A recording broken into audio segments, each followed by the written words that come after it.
Bismillahirrahmanirrahim. Assalamualaikum warahmatullahi wabarakatuh. Selamat pagi, Bapak Ibu. Eh, s- apa kabar semua?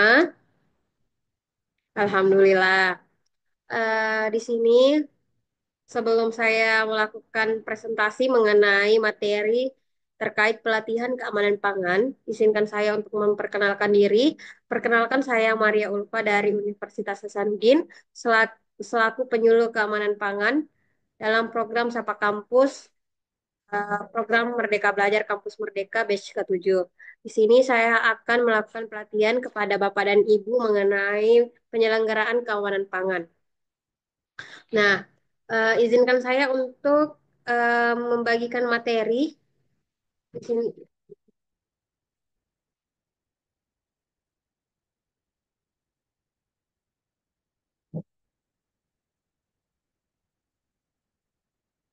Nah,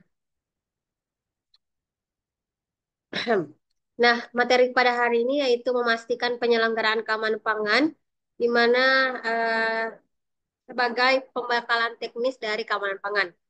Nah, di mana tujuan dari pembekalannya kali ini itu memberikan penjelasan mengenai pengertian keamanan pangan dan jenis-jenis bahaya yang terdapat pada pangan, baik itu bahaya mikrobiologi, bahaya fisik, dan bahaya kimia. Nah, pangan yang memadai, kita sebelumnya sebagai pengantar, di mana pangan yang memadai yaitu pangan yang jumlahnya cukup dan mutu serta keamanan pangannya terjamin. Nah, sedangkan keamanan pangan itu sendiri, di mana keamanan pangan adalah kondisi dan upaya yang diperlukan untuk mencegah pangan dari kemungkinan cemaran biologis, cemaran kimia, dan benda-benda lain yang dapat mengganggu, merugikan, dan membahayakan kesehatan manusia. Nah, adapun bahaya penyebab penyakit karena pangan, yang pertama yaitu bahaya biologis, yang kedua bahaya kimia, yang ketiga bahaya fisik.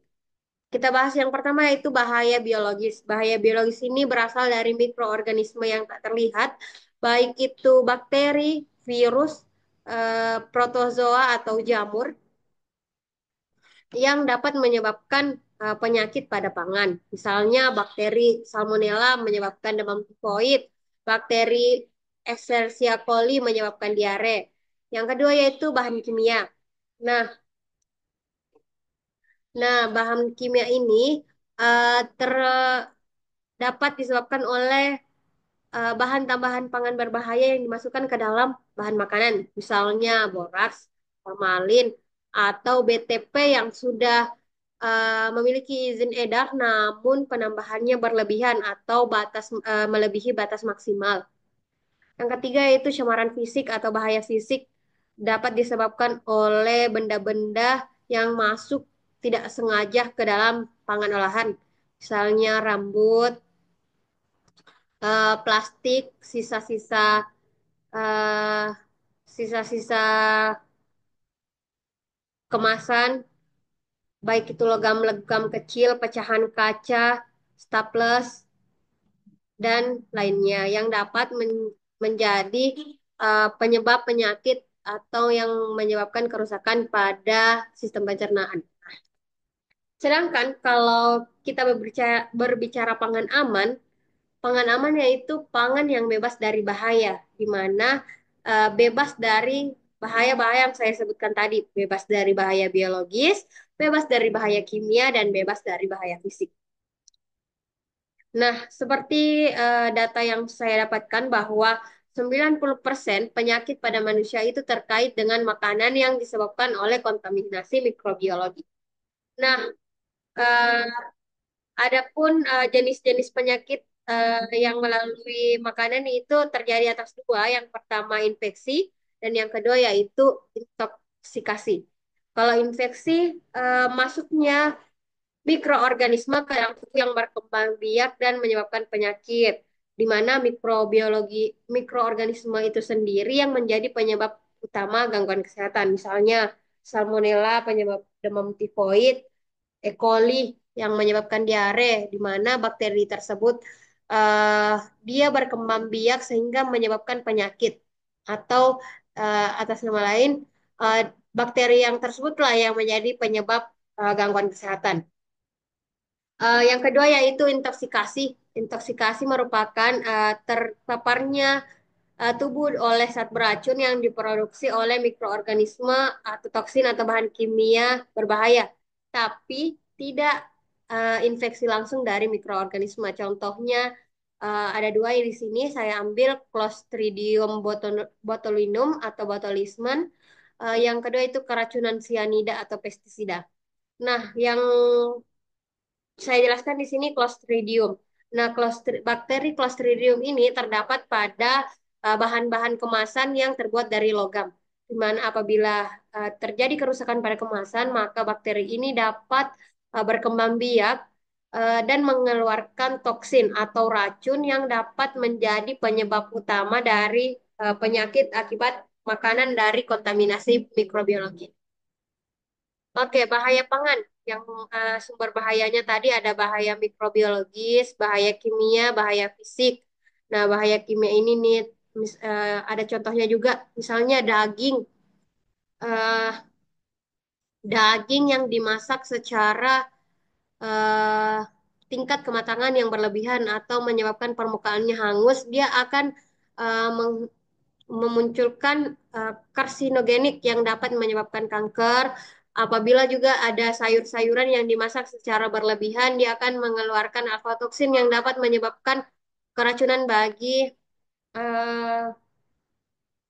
bagi konsumen. Nah, ini misalnya contohnya roti. Roti yang apabila sudah berjamur tidak dilihat oleh konsumen, dikonsumsi, maka dia akan menyebabkan bahaya mikrobiologis. Maka itu pertumbuhan spora pada roti ini kan sangat banyak. Kalau jamur itu kontaminasinya sangat banyak karena dia mengandung spora yang sangat banyak. Dalam satu jamur saja dia bisa mengandung ratusan spora. Nah, bahaya mikrobiologi. Nah, potensi bahaya mikrobiologi baik berupa virus, bakteri, dan protozoa, dia akan menyebabkan potensi bahaya seperti infeksi dan intoksikasi dari pangan tercemar. Nah, adapun beberapa sumber pencemaran mikrobiologi, yang pertama yaitu air yang tercemar.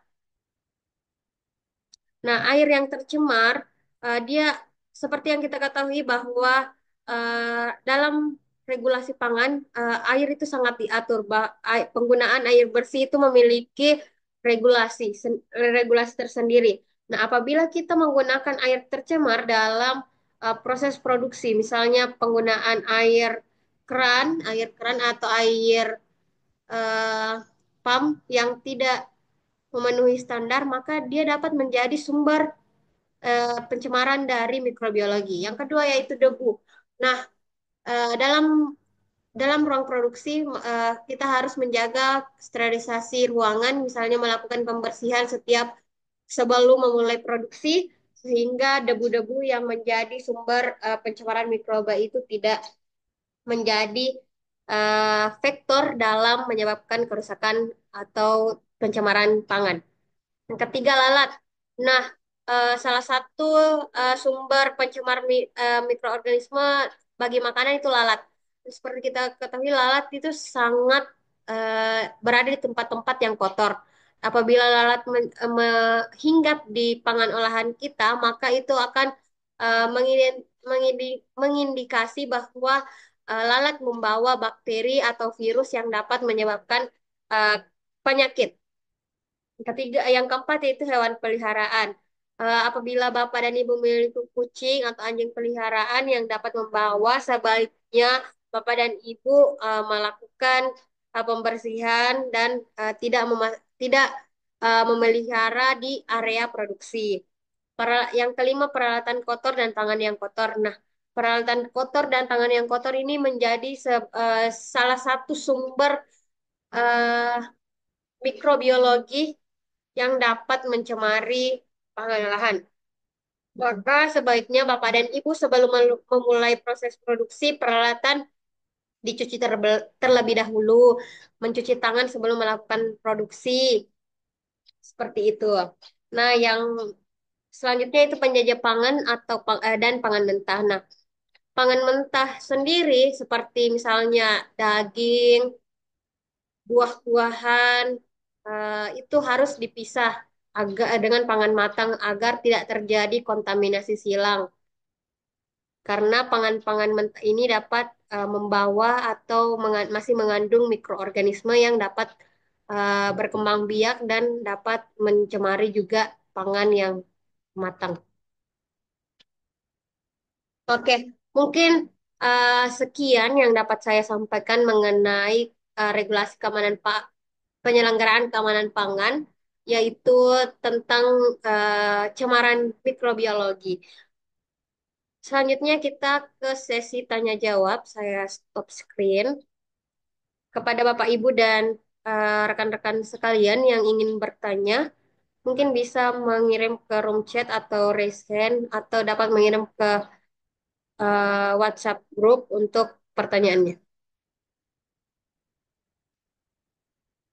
Baik, apabila tidak ada pertanyaan dan mungkin setelah memahami kembali materi yang tadi saya jelaskan, baru muncul pertanyaan, Bapak dan Ibu bisa mengirimkan pertanyaan ke WhatsApp group dan saya akan berusaha untuk menjawab sesuai dengan pengetahuan saya.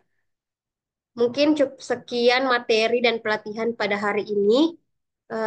Saya ucapkan terima kasih kepada Bapak Ibu atas antusiasnya dalam mengikuti materi kali ini. Sekian, Assalamualaikum warahmatullahi wabarakatuh.